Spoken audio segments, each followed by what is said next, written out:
vyiwe bibanye n'ibikorwa ukora. Ivyo nivyo bizotuma ushobora kwemerwa n'Imana.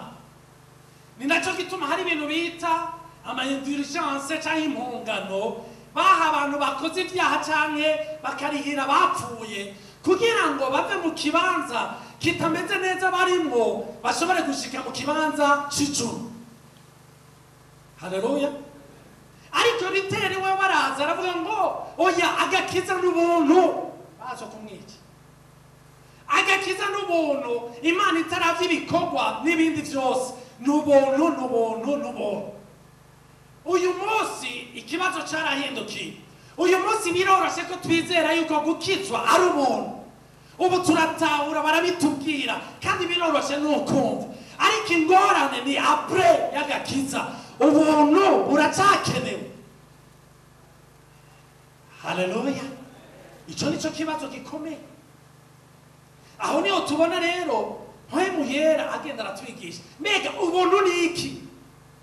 Ubuntu twaravyize ko ni faveur imméritée, cyangwa kuronka ikintu utari ukibereye. Sinzi umuntu yigeze kumbwira ngo iyo definition ikwiye. Avuga ngo ubuntu ni faveur imméritée pour ceux qui méritaient la condamnation divine. Ubuntu nabagirirwa ubuntu. Mwavyumvise. Nabahabwa ivyo batari babereye mu gishingo c'uko bari babereye urubanza rw'Imana. Amen. Hari ubundi yabidefinishije mu buryo bworoshe aravuga ngo n'igihe mu bari muri liste utari urimo. Muri liste ni wari urimo. Mbere naho iyo liste boyugura gushaka jemmo nta n'uburyo bifitiye. Ariko bakaca bagushiramo. Ubwo n'ubuntu. Amen.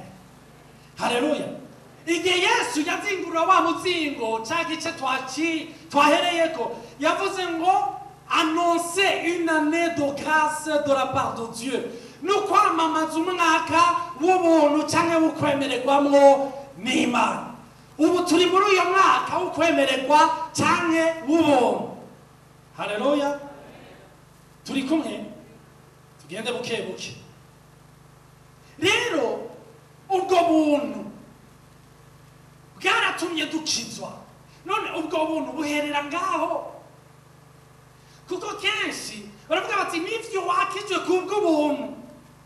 Mugabo après mon frère ma sœur, avant uvuze ngo erega Imana ikiza uwikijije bo guhitana bavuga batoya ntibishoboka. Mugabo après barakubwira ngo erega maze kugukiza akeneye responsabilité yawe. Amen.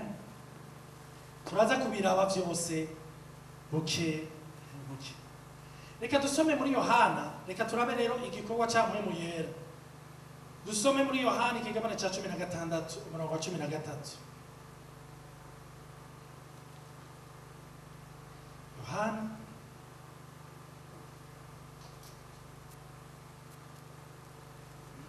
ikigabane ca 16 umurongo wa 13.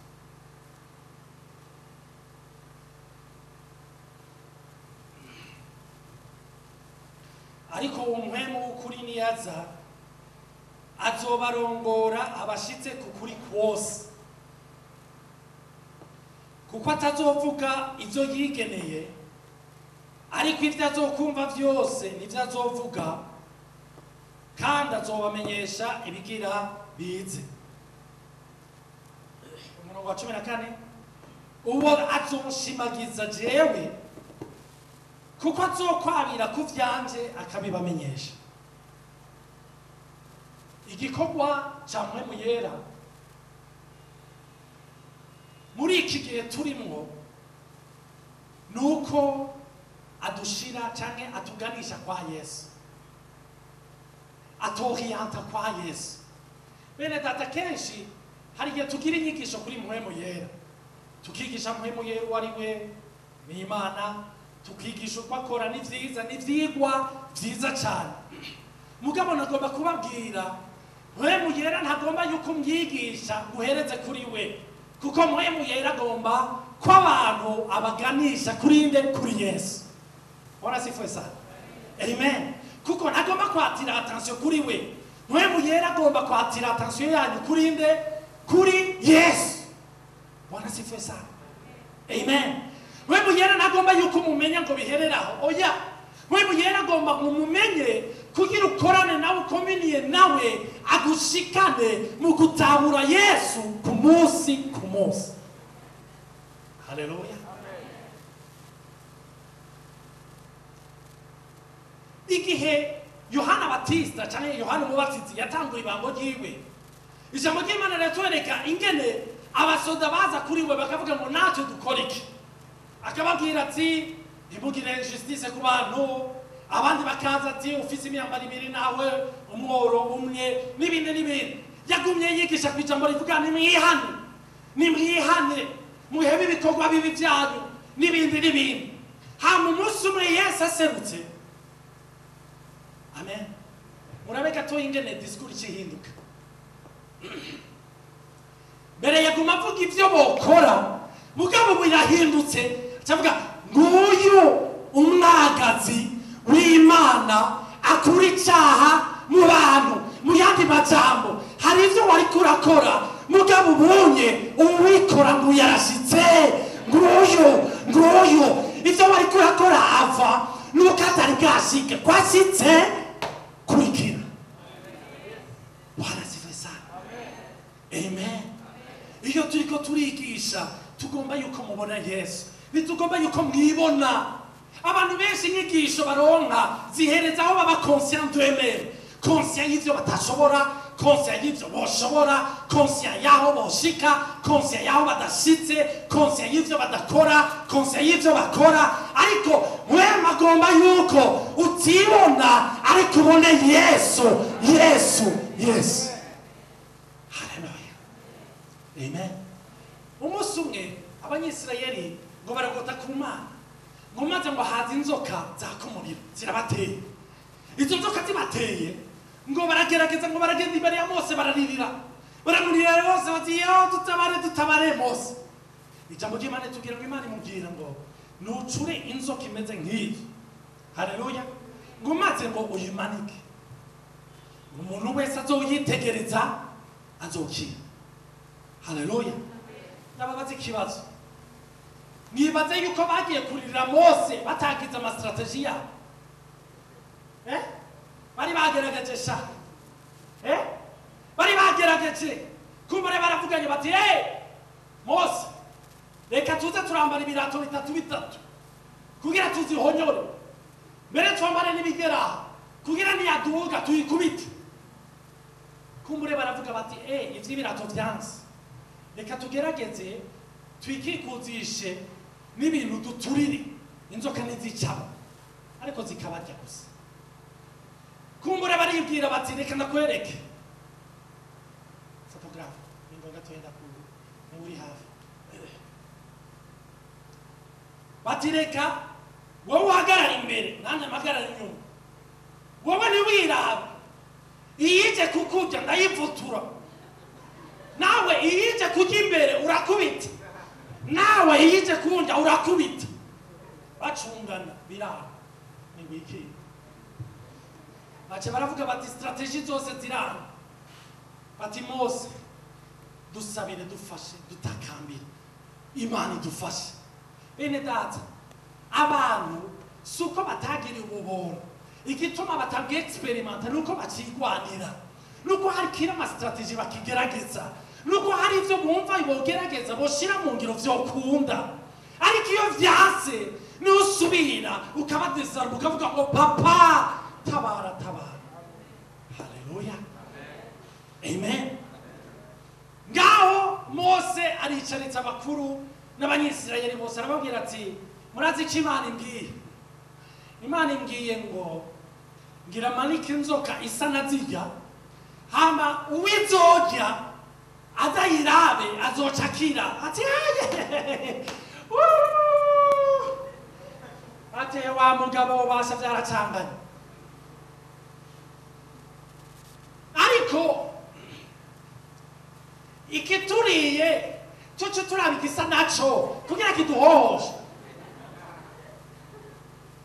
abandi bakagenda kumure bakavuga bati ariko Mose akorana n'izi nzoka, ariko hako tuba vizira avuga ngo tuzubane ziturye zitumare. Uko kenshi iyo turiko turigisha ubuntu bw'Imana niko abantu batubwira ngo muriko murazubaza abantu ngo inzoka zirabamara.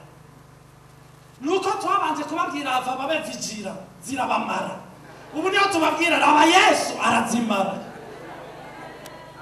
Haleluya, amen.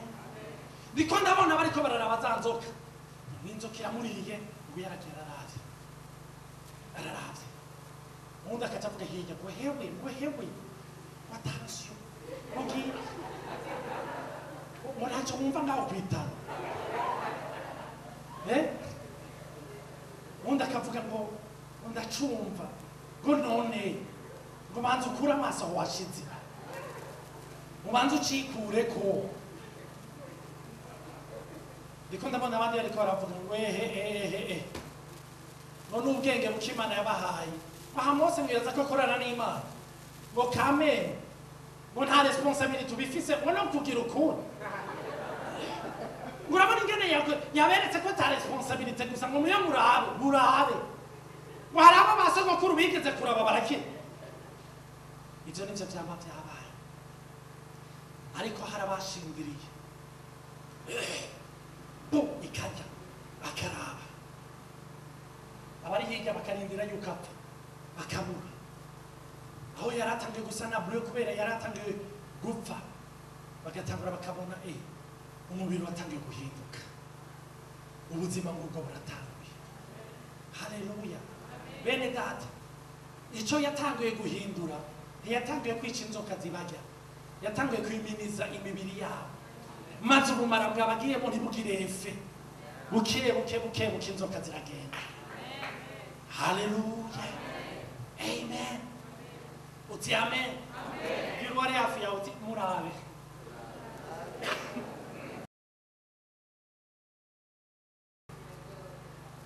Amen.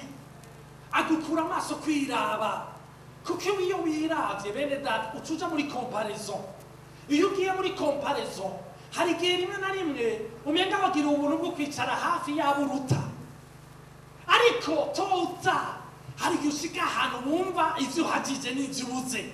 Ariko icyo muhema agomba ukura amaso ku vyawe n'ibidashoboka vyawe n'ivyo utarashikako, maze utangure urabe Yesu, uraba havuga ngo vyose birarangiye. Haleluya, amen. Uti amen.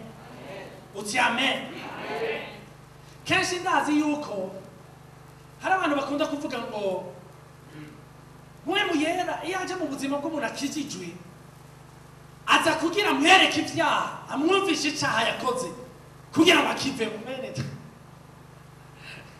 Iyo wakoze icyaha ntukeneye mwe yera deja roho yako temwa nujya mu bana deje gitureye kuravye cyamaze kugwereka ko wakoze ikosa, no mwisengero ko bakuraba barakwereka ko wakoze ikosa. Donc rukeneye une force surnaturelle kugira ikwereke icyo umutima wamaze kukwereka. Amen. Nazi bamwe bacavuga bagoya Olivier, hari ahantu muri Bibiliya Yesu avuga ngo uwo niyaza azobemeza ivyica. Haleluya, reka twasome, hari igihe usanga barahasomye nabi. Amen.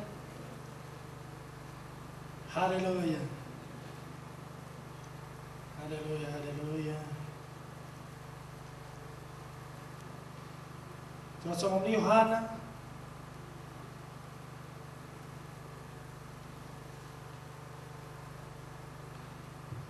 murongo ikigabane cya 14.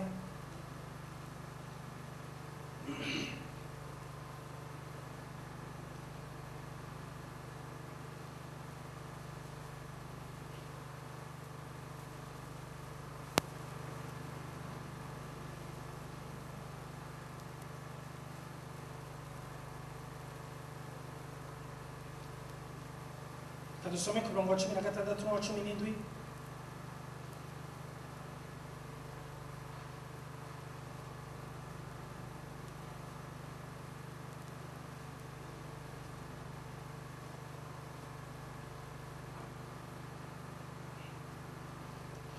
ngo nimwankunda muzokwitondera ivyagezwe vyanje nanje nzosaba data nawe azoba wundi mwiza bazabane namwe ibihe bidashira niwe mpwemu w'ukuri uw'ab'isi badashobora kwakira kuko batamubona kandi batamuzi mweho muramuzi kuko bana namwe kandi azoba muri mwebwe. Ahanye baravuga kuri mpwemu uw'ab'isi badashobora kugira iki, badashobora kubona kandi badashobora kwakira. Hama dusome mu kigabane cya 16 urumva ab'isi ntibashobora kumwakira ntibamuzi kandi ijambo ry'Imana riratubwira ku kintu kimwe muri mwisi ariko ntimukiri ab'isi. Mu kigabane cya 16 naho umurongo 8 baravuga ngo uwo niyaza mpwemu yera azohinyuza ab'isi abemeze ivy'icyaha. Ikintu cya mbere nagomba mubone hano nuko batubwira yuko azokwemeza ab'isi ivy'icyaha nazobemeza ivy'ivyaha. Amen. Mpwemu yera ntari muri business yuko kwemeza ivy'ivyaha ariko yemeza ab'isi ivy'icyaha. Ariko mwibuke yemeza bande ab'isi ivy'icyaha. Reka turaberera ivyo abemeza ico cyaha icarico umurongo w'icenda ivy'icyaha kuko batanyizeye. Icyaha mpwemu yera yemeza ab'isi nuko batizeye Yesu. Amen. Amen. Haleluya. Icyaha Saint-Esprit akwemeza nikihe acemeza ubisi kuko atarizera Yesu. Ariko iyo umaze kwakira Yesu ijambo ry'Imana rivuga ngo mpwemu yera acika un avocat. N'umushingwamanza. N'umushingwamanza avocat. Nta namwe umushingwamanza agiye kuburanira umukiriya wiwe ashika ngo amuhindukirire ngo akora ibi ngo yakoze ibi ngo yakoze oya aramudefanda jusqu'au bout. Mpwemu yera igikorwa ku batarakizwa abemeza ati hemwe ico mukeneye ni Yesu. Kubakijijwe ico abemeza ni iki? Haleluya. Kubakijijwe hari ico abemeza. Abaroma ikigabane c'8 umurongo wa 15 wa 16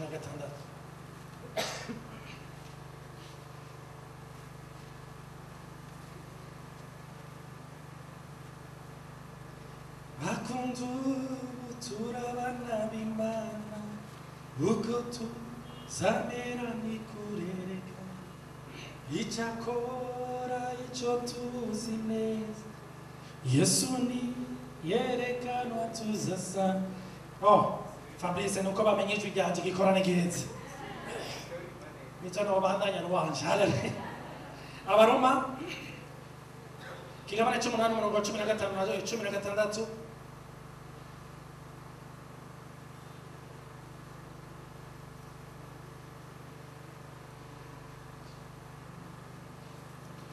nahatoye wahabarangiye n'abataratora. Ijambo ry'Imana rivuga ngo abarongorwa na mpwemu w'Imana bose nibo bana b'Imana kuko mutahawe impwemu y'ubuja ngo mwongere gutinya ariko mwahawe impwemu yo kubahindura abana b'Imana. Umva idutakisha ngo wiki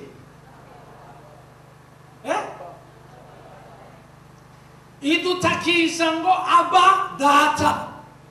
Ikintu kinkora ko muri iri jambo nuko ntibavuge ngo mpwemu atuvugisha aba oya adutakisha harimo nukiyo aba papa. Haleluya. Murazi gituma adutakisha nuko hari yandi majwi yaje kukubwira ngo nivyo wakoze ugaza kuri umwana w'Imana aba papa. Haleluya. Amen. Ico mpwemu yera aza kugukonvenka akubwira ati pe importe ivyo ubona uri umwana w'Imana uracari caremwe gisha ivya kera vyaraheze vyose ni bishasha uri muri mwe warushimobezi uri mw'isi. Ico nico mpwemu yera aza kugukonvenka akukonvenka de ta justice. Haleluya. Amen. Benedre nababazi ku kintu coroshe n'ikihe coroshe hagati y'uko muhemu yera wakoze icaha aza kukwemeza icaha n'uko igihe wakoze icaha aza kukwemeza kukira umugororotsi n'ikihe coroshe?